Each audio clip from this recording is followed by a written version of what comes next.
Howdy, y'all.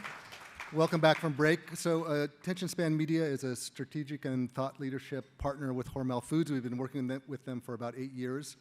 So I've had the privilege of talking with Tanya on a number of occasions over that time. So I know you're in for a treat and some insights. So the obvious first question is, what does a cultural anthropologist do at Hormel Foods?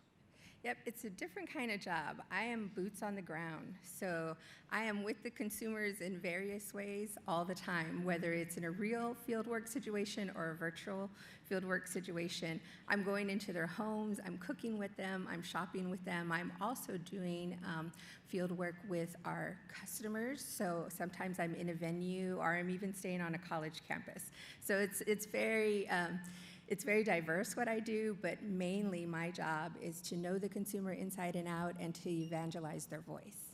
I think the premise there is that there's a big difference oftentimes between what a consumer will say and what they actually do in the supermarket or in the kitchen or in the pantry. Absolutely. So one of the most famous anthropologists that we know, Margaret Mead, said what people say, what people do, and what they say they do are completely different things, right? So we know that changes a lot. But being with them, being with consumers in their homes and so forth, they will tell you a lot of different things as you're getting to know them. We do what we call a plática in Spanish, just to get to know people, sitting in the living room, sitting at the kitchen table talking. And then I'll say, can I see your pantry? Your refrigerator, your freezer. Oh no, I didn't clean today. I was like, that's exactly what we want. We want what you really do.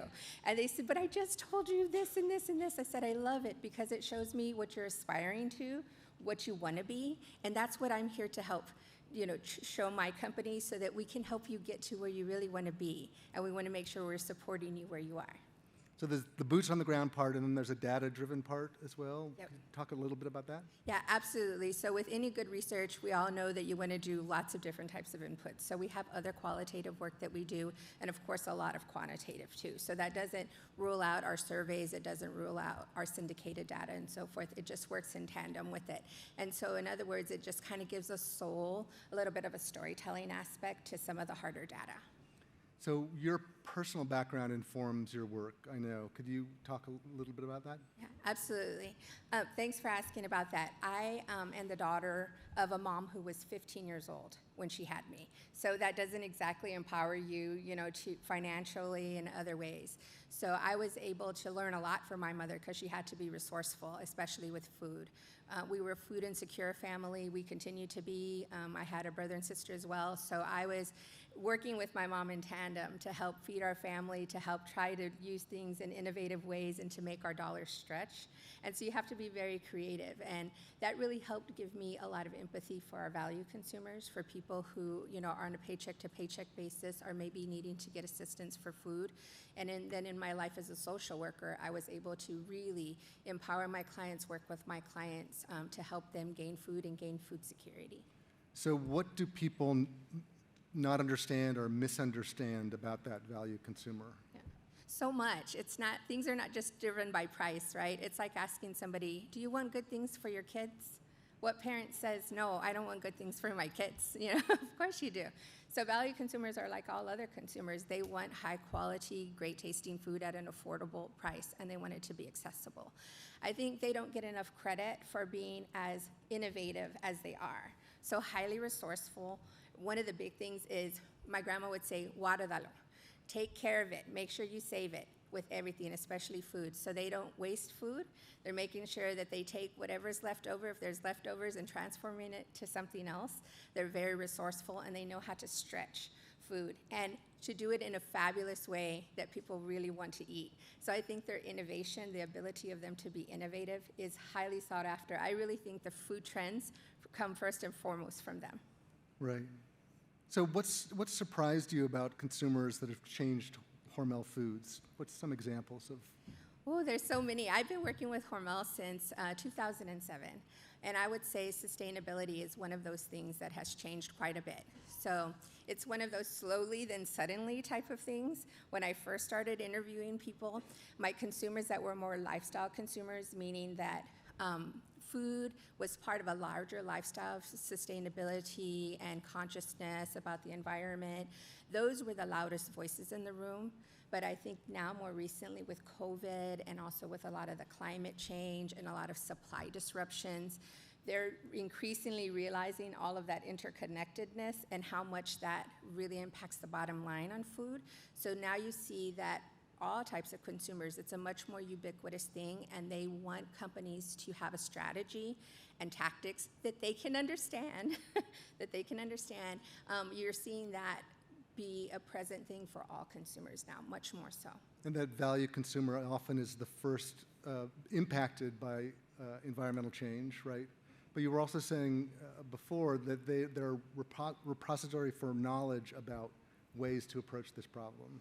Absolutely. I think part of talking about sustainability is decolonizing the conversation and giving credit where credit's due. So I think a lot of the people who have been initiating sustainability efforts have been value consumers, especially people from marginalized communities, whether they be communities of color or economic marginalizations and other types of marginalization. So they are people who have already been looking at recycling. How do we reuse things? How do we use upcycle? How do we mend things, help, use them again? Also, food, even saving like seeds. I remember my grandmother saying, also, guárdalo. Like, she would never buy seeds, and I didn't understand. Just get a packet of seeds. And she'd be like, no. She always had seeds in her little dress, and she'd say, this is the seed. It's the mother's seed, right? Heirloom seeds, who knew, right? Grandma did. Right? So making sure we give credit to those communities, value communities, and also native communities, and all of the foodways that they had already historically practiced. And that first part of giving credit to them is listening to them. Do they feel heard right now, do you think? I think that we can see by some of the social unrest that we have a long way to go in listening to people who are different from ourselves and come from a different situation. And so I think there are communities that are feeling more heard, but we could do a lot better as companies and making sure that, just like we talked about, we heard some wonderful talks and comments about making sure your employees are diverse, making sure that the voices that you're listening to are diverse, because they're increasingly becoming more diverse, right, the consumer groups. And so we have to make sure to listen to them, not only because we want them as customers, but because it's the right thing to do. So in your work, are there trends right now that you're seeing, that you're following currently? Yeah. Absolutely. So tech, oh wow, tech has really, food has always been enmeshed with technology, but we're talking about from consumers who are doing a lot of wearables, right, and monitoring their bodies in different ways. They're doing a lot, sending out tests for the microbiome and seeing how that's going. Then on another facet, we're seeing our customers introducing robotics and other things to look at labor shortages in the food world and so forth.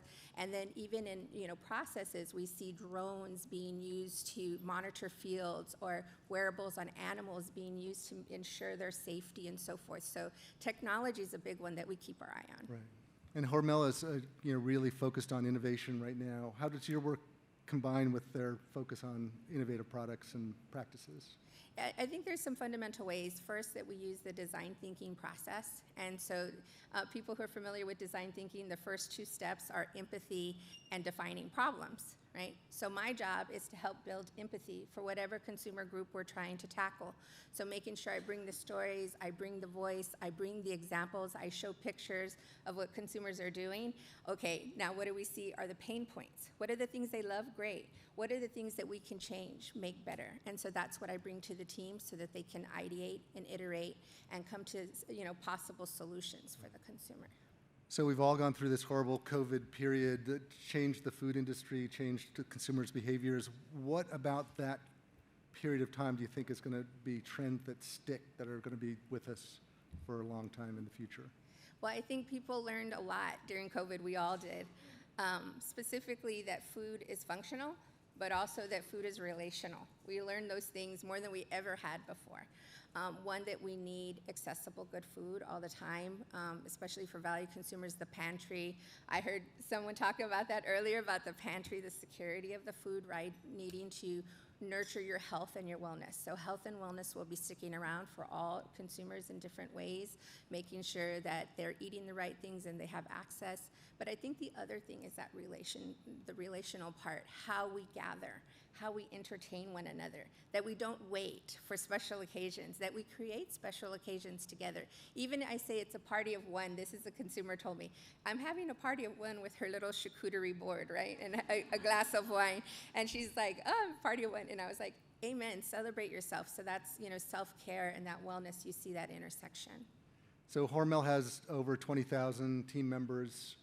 Do you ever turn your anthropological gaze onto that group of people, and how do you use them as a source? Absolutely. So we're about progress, not perfection. We don't have all the kinks knocked out, but we use a lot of different types of employee perspectives. One is our Inspired Insights panel, and so we invite our employees to come and be a part of sensory panels or at-home use tests, and we get their feedback. We say, okay, this is what we're doing with bacon. What did you think? They cook it up. They show us.